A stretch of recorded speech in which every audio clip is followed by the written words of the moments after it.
Terima kasih pemirsa, Anda kembali bersama kami dan Anda menyaksikan segmen Market Buzz di mana kami akan menghadirkan informasi seputar pasar modal untuk Anda. Kita mulai pemirsa dengan informasi Bukit Asam atau PTBA serap capex 20% dari anggaran 6,4 triliun rupiah. Seperti selengkapnya bisa Anda saksikan di layar.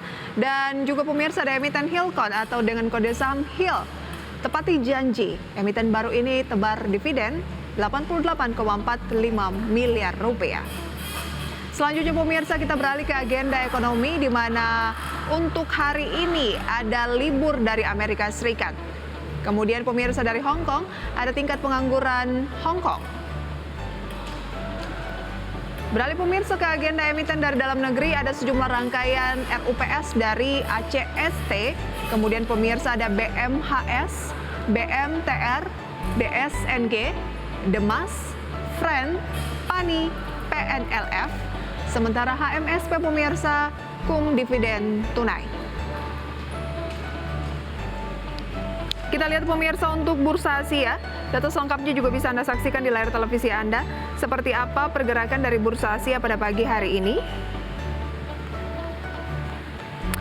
Untuk Nikkei cenderung melemah 0,19%, Straits Times juga turun 0,5%, Kospi Korea Selatan turun 0,67%, Hang Seng Hong Kong turun 0,28%. Semua kompak melemah pemirsa di pembukaan awal pekan ini.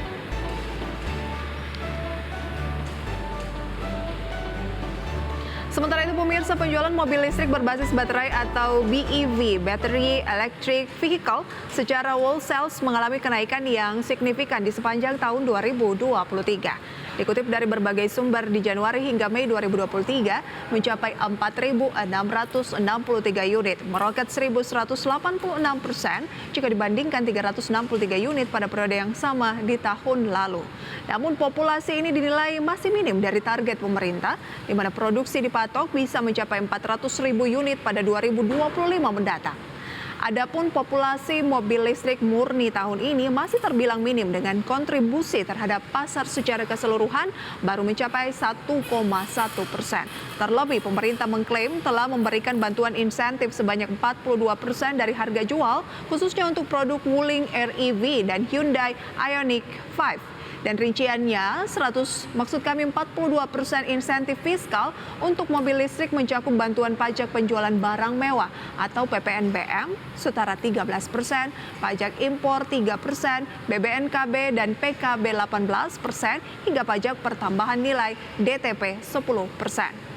Berdasarkan data gabungan Industri Kendaraan Bermotor Indonesia atau Gaikindo, mobil listrik Hyundai Ioniq 5 telah memimpin pasar dengan berhasil menjual 2.673 unit sepanjang Januari hingga Mei 2023. Wuling Air EV dilego di 1.444 unit pemirsa. Kemudian ada BMW 9 143 unit, Toyota pemirsa 111 unit dan Nissan Leaf 45 unit.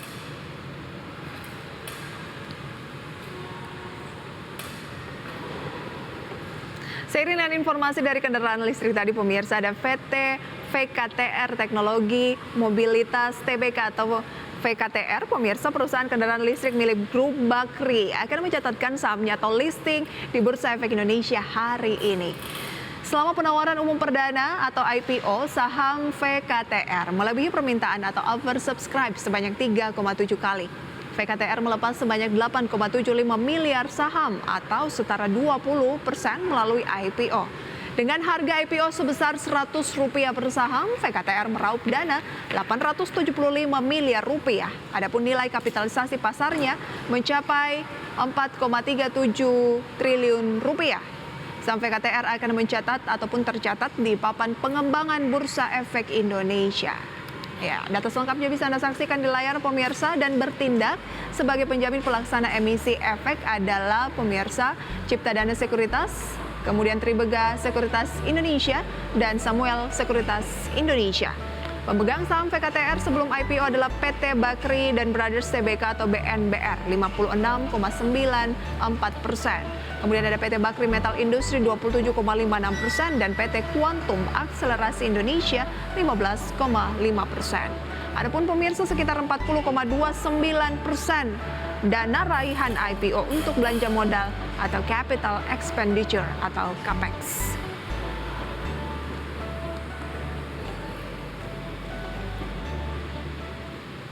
Ya, PKTR akan semakin meramaikan emiten industri kendaraan listrik di Bursa Efek Indonesia. Dan untuk membahasnya sudah tersambung melalui video conference bersama dengan Mas Raditya Krishna Pradana, Equity Research PT Kanaka Hita Solvera.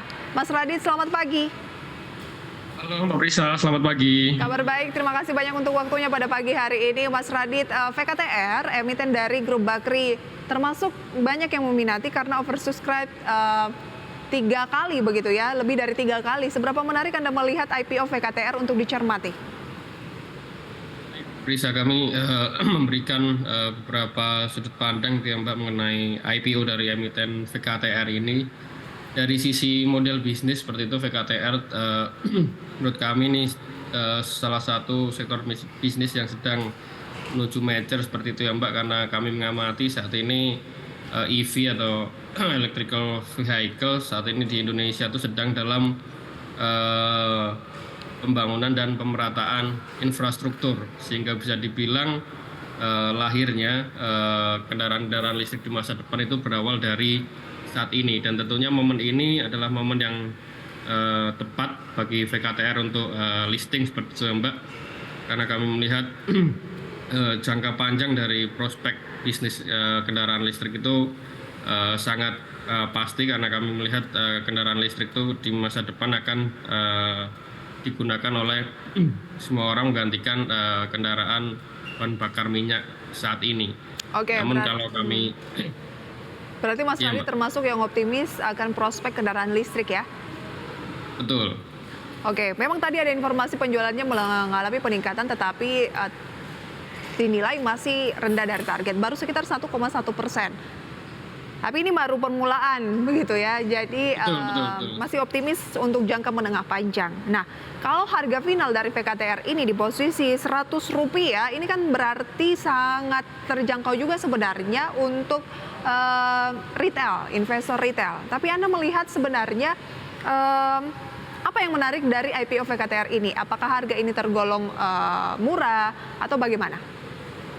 Betul Mbak Prisa, izin melanjutkan karena seperti yang kita ketahui IPO VKTR ini berharga ada di harga Rp100 per lembar saham ya Mbak, atau mungkin secara fraksi kita melihat gitu terjangkau bagi para retail. Namun kami mengamati setelah kami breakdown gitu untuk PER dan BBV-nya bisa dicermati untuk rekan-rekan investor semua. Kami melihat cukup overvalue untuk current price di IPO saat ini Mbak, sehingga menurut kami ketika nanti IPO para investor yang sudah masuk di IPO kemarin ketika sudah profit, kami sarankan untuk take profit terlebih dahulu dan lebih prefer untuk melakukan pay on weakness kembali.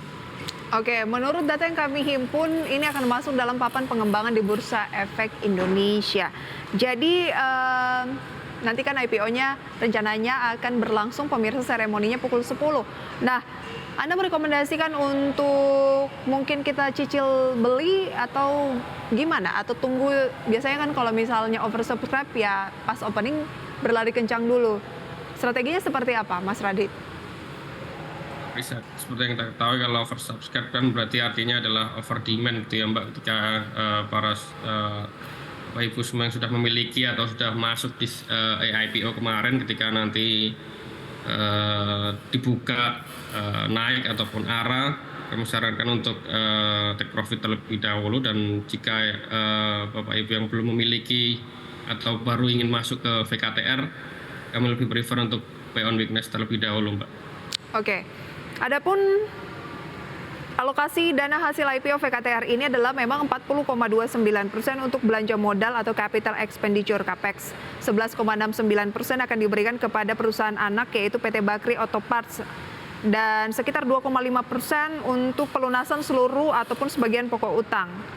Jadi sebenarnya untuk pelunasan utangnya sendiri sangat kecil. Ada lagi 1,4% untuk pelunasan pokok utang kepada PT Andara Multisarana. Dan 44,11% sisanya juga ini lebih kepada modal kerja dan OPEX dalam rangka pemenuhan kebutuhan operasional antara biaya administrasi umum dan modal kerja pembelian persediaan. Kalau dari kegunaan ini sebenarnya sangat baik ya, karena ketika sebuah emiten melakukan IPO dan fungsinya bukan untuk pembayaran utang yang paling besar, itu termasuk layak lah ya untuk salah satu perhatian masuk dalam portofolio.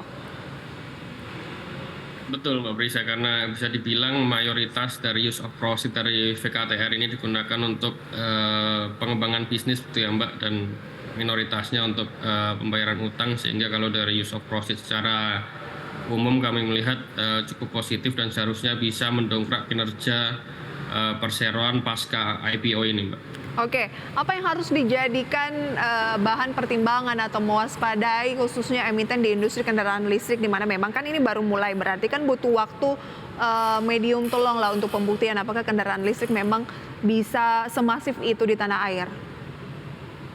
Betul Mbak Prisa, sangat setuju dengan apa yang dikatakan oleh Mbak Prisa, karena seperti yang kami sampaikan tadi, saat ini sebetulnya istilahnya baru awal gitu ya Mbak, karena kendaraan listrik entah itu bis, entah kendaraan roda 4 atau roda 2, istilahnya baru tahap dalam tanda petik lahir gitu ya Mbak ya, karena kalau kita lihat sebetulnya secara keseluruhan di seluruh Indonesia, sebetulnya secara ekosistem atau infrastruktur kendaraan listrik itu bisa dibilang masih jauh tertinggal dari infrastruktur bahan bakar minyak. Nah, ketika kita membangun infrastruktur ini tentunya butuh waktu, dan hal inilah yang perlu dicermati oleh para investor.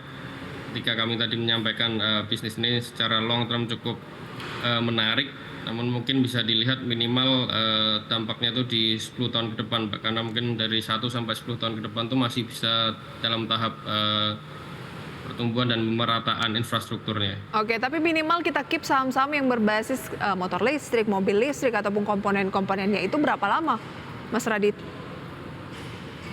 Selama kita melihat dari aspek-aspek fundamental seperti penjualan dan kemudian bottom line-nya juga meningkat, kami masih menyarankan bisa untuk keep saham-saham kendaraan listrik seperti itu, Mbak. Oke, perhatikan penjualan ya. Penjualannya meningkat dari periode sebelumnya atau tidak. Itu yang akan menjadi salah satu katalis positif untuk emiten kendaraan listrik tersebut ya.